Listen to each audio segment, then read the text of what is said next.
Hey, Chad, you want to watch a movie? Yeah. How about... No, not again. Okay, what about... I just saw that last week. Okay, oh, I got it. Wait. You want me to watch what?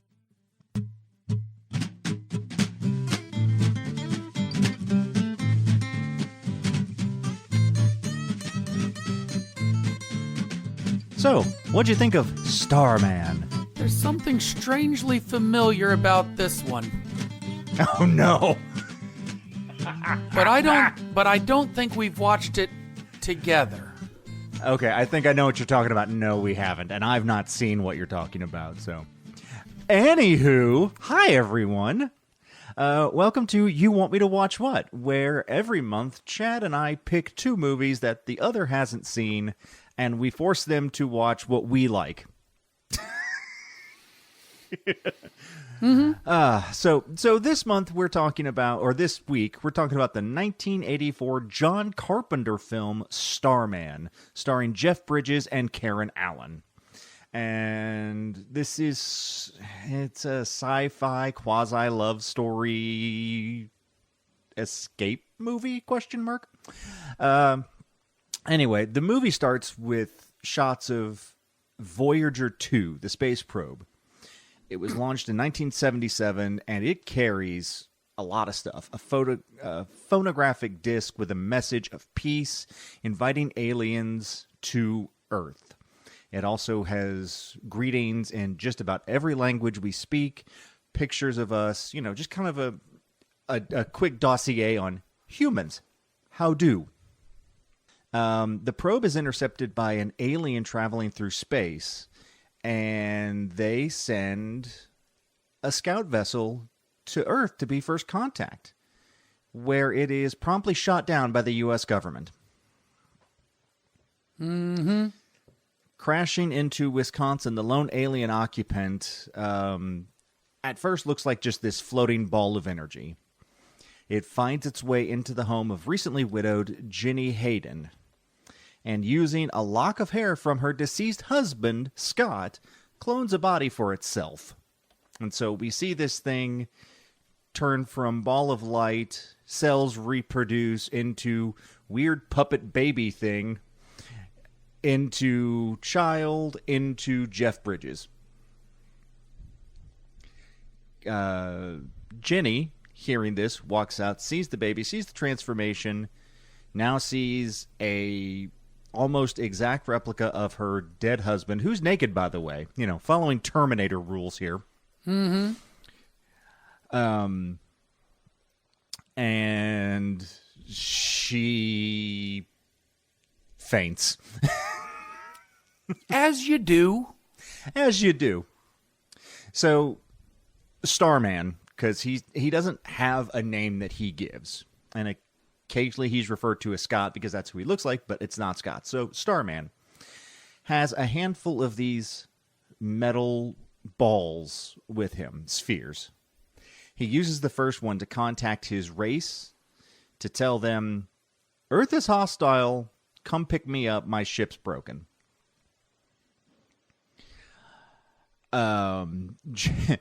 Jenny wakes up, and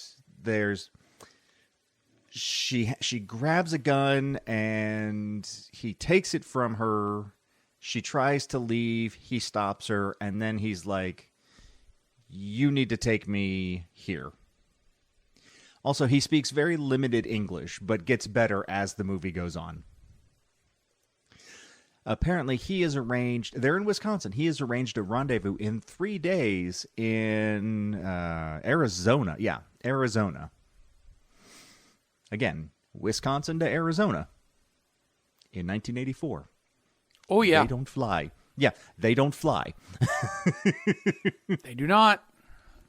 So they get into Jenny's car, and an orange, what is it, Mustang? Or it was some sort of sports car, and I don't remember exactly, but it was orange with a black stripe down the middle. It's a King Cobra. Okay, that's it. Thank you. Because that's the same car that Peter Quill's mom and dad in Guardians of the Galaxy Volume 2 That's right. That's the same car that is used with Ego, and I don't remember who played his mom. Mrs. Quill. Yeah.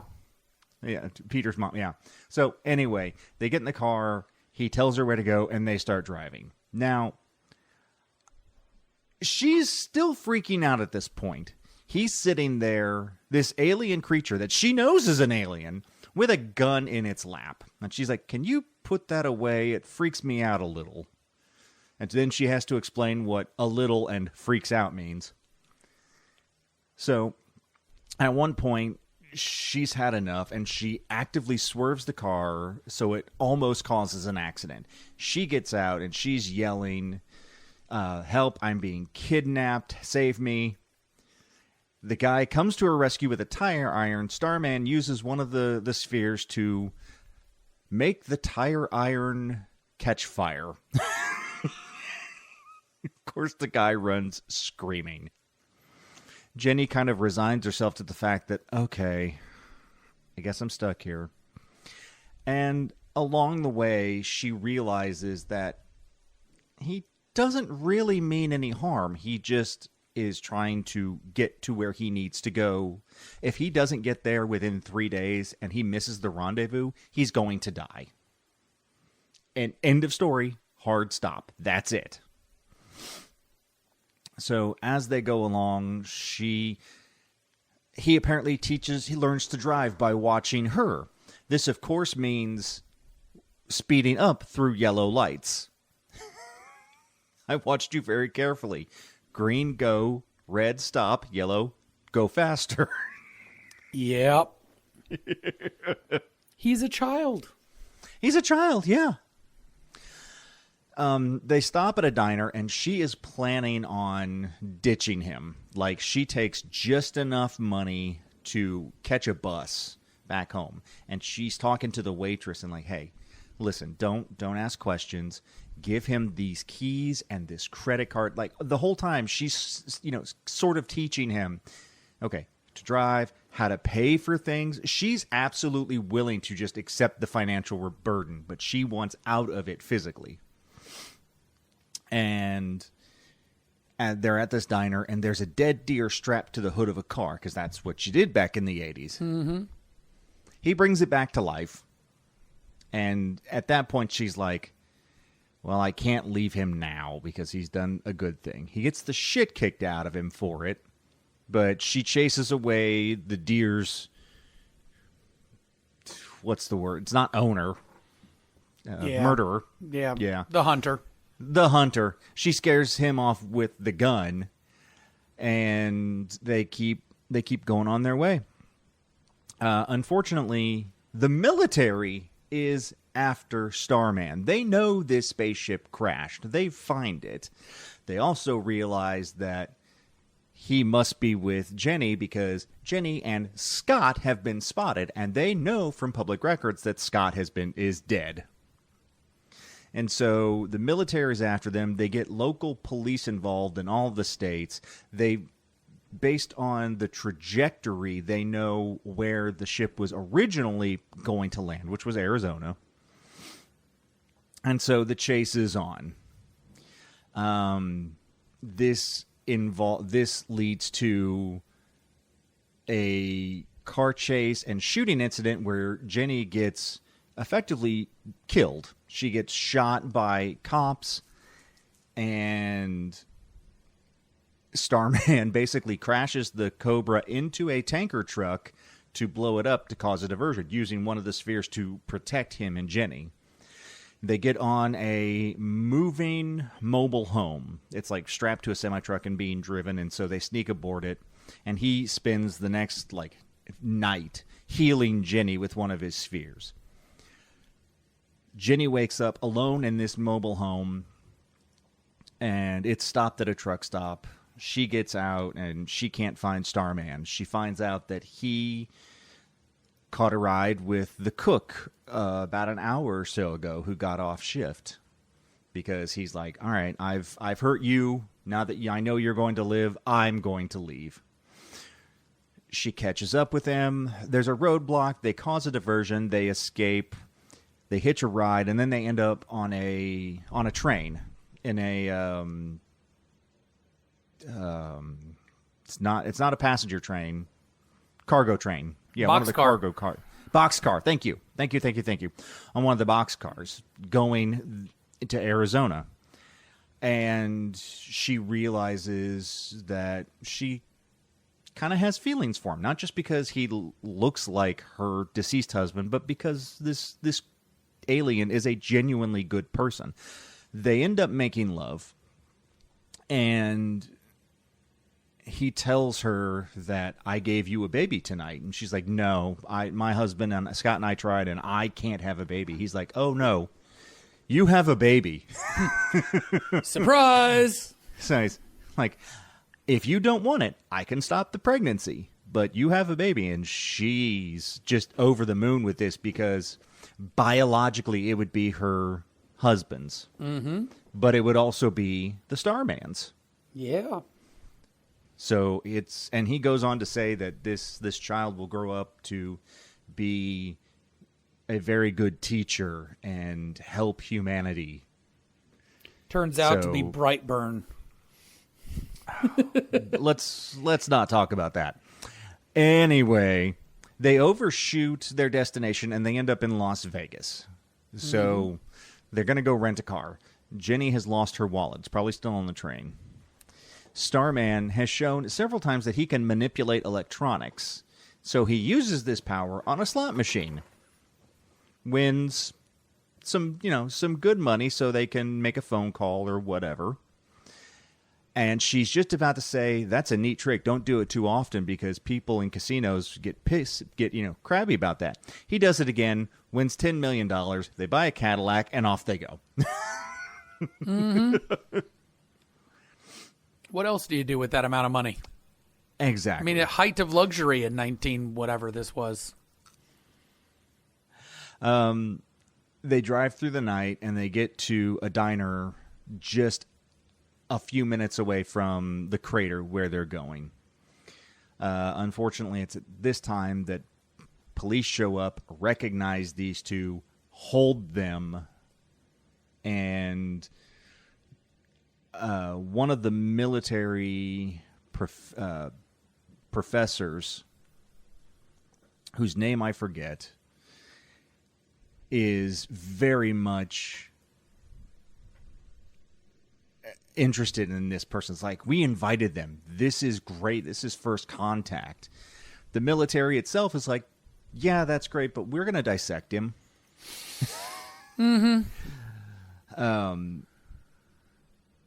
Sherman, that's the doctor's name, Sherman. He gets the jump on this news, goes to the diner, talks to them, and realizes, okay, he's going to die if he doesn't get to this crater by noon. And it's 11:30 at this point. So he tells the cops, no, that's not them. That's the other guy's younger or older or something like that. And they manage to slip out. The rest of the military shows up as they're making their way down the crater. Helicopters and cop cars are surrounding this. They are trapped. And all of a sudden, this giant sphere appears in the sky. This giant spaceship, the size of the crater, which is probably about a mile or so wide. It's big. It's big. They're at the bottom of the crater. The ship bathes the Starman in this reddish light, and suddenly he perks back up. He's fully healed. Jenny asks to go with him, and he says, you can't. You'll die. And he gives her the last of his spheres and says, give this to your son. He'll know what to do with it when he's older. And then he walks off and goes up into the ship. The ship goes away, and credits. And credits. So, give me your thoughts on this. What did you think? So, a couple of things. One, it starts out real slow. But we're not afraid of that. We're not afraid of a slow build movie. We've done that before. Yeah. Karen Allen is always a delight to watch. Absolutely. I will admit that I also got a little bit distracted by Charles Smith. That's the guy who played Sherman. Yeah. Because a couple of things. One, I first saw him in The Untouchables. He plays one of the accountant. Yeah. But and just for a bit of trivia on Charles Martin Smith, he was also one of the ones who auditioned for the role of Luke Skywalker for Star Wars. No. Yeah. In 1975, he auditioned for Luke Skywalker, the role that went to Mark Hamill. So just think about how that could have changed, you know. And it was entirely possible because he had just been in Lucas's American Graffiti. Like, yeah, that's right. A couple of years earlier, you know. Yeah. So he was Terry the Toad, you know, in that. And so every time I see him, I'm just like, huh, that's the guy from Untouchables. What's he doing in here? You know? Also, fun fact, I'm pretty sure he directed the first Air Bud movie. Huh. Okay. But well, not that that's, you know, relevant to anything here, but I mean, I'm sure of all the Air Bud movies, that's probably the best. Easily. What I was surprised about was how effective Jeff Bridges was in this role. Yeah. Because so much of this, I had to go and look it up. Because he did such an amazing job of portraying something alien. Like, it wasn't just that he wasn't talking like a person. He didn't move like a person. No. He didn't, you know, and what I found out when I was doing some research and reading after the fact was he studied birds.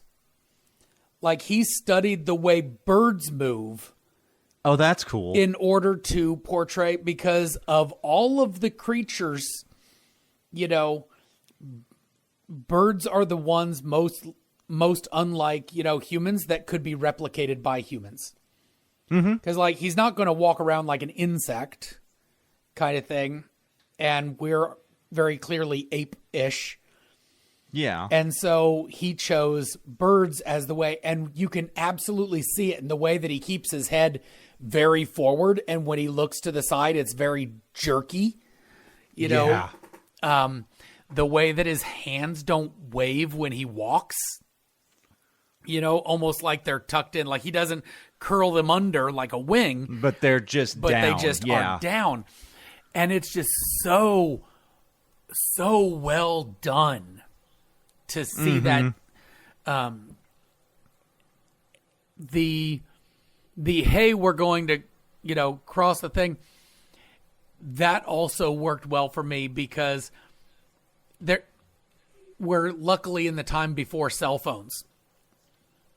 You know, where there's no magic. Why isn't she just calling on a cell phone bit?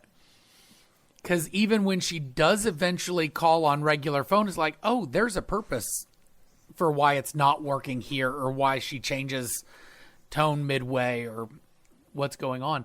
That all works. I really thought that the relationship that they developed between the two of them, it felt realistic in this very unrealistic movie. Yeah. And that made it work. That made it work, I think, better than anything else. Is that as you're watching these two characters, very alien from each other, kind of grow next to one another, it's like, okay, yeah. The fact that he looks like her dead husband is both arresting to her and also endearing. Because, like, you look like him, you clearly are not him. But it also gives her a spot to kind of latch on to. Yeah. So, really fantastic. When I said that it reminds me of another movie, everyone points out, I mean, Wikipedia points out that it happened one night.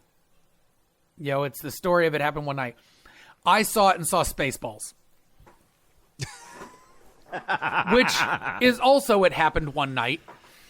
But the idea that you've got somebody who's running away from something or running to something that meets up with somebody that they are not, by all metrics, will not get along and will not work and grow together until eventually they buy into each other at the end.